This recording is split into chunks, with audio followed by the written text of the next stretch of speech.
3, 2, 1. Takhle slavnostně začala v Náchodě výstava o Janu Letzlovi, architektovi, který projektoval slavný atomový dom v Hirošimě. Stavba jako jediná zůstala stát v epicentru výbuchu jaderné bomby, kterou na Japonsko shodili Američané na konci druhé světové války. Tento atomový dom je symbolem, je mementem druhé světové války, je odkazem na zhruba těch 70 000 lidí, kteří okamžitě zemřeli, je vzpomínkou na to obrovské zničení hodnot lidských, uměleckých, ekonomických a dalších. Předseda Poslanecké sněmovny Jan Hamáček přivezl ze své návštěvy Japonska kameny atomového domu.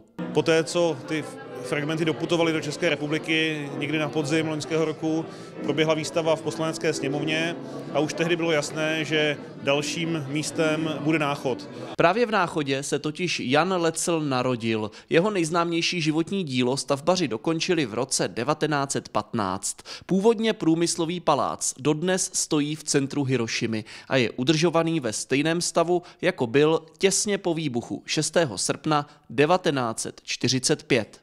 Já si myslím, že to bylo díky tomu, jak prostě ta stavba je koncipovaná, prostě jaký má půdorys, jakou má stavbu. Ono se hodně mluví o tom, že to byla železobetonová stavba, a není to pravda. Prostě je to přihelná stavba. Japonci fragmenty z atomového domu darovali už několika zemím. Do Česka však přišel zatím vůbec největší kus. Tenhle kámen je z čelní strany budovy, těsně pod kopulí. Ta celá věc je symbolická i z hlediska k aktuálnímu vývoji ve světě. Japonsko je zemí, které bojuje za svět bez jaderných zbraní, aby se takováto katastrofa již nemohla opakovat, a tedy ta symbolika je zde i v tomto směru.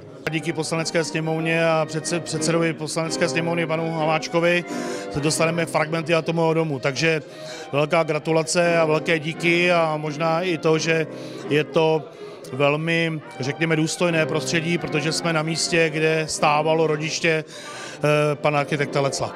Výstava je otevřená každý den v náchodském hotelu Beránek. Přístupná bude minimálně půl roku. Kdy přesně se vrátí do Prahy, zatím není jasné.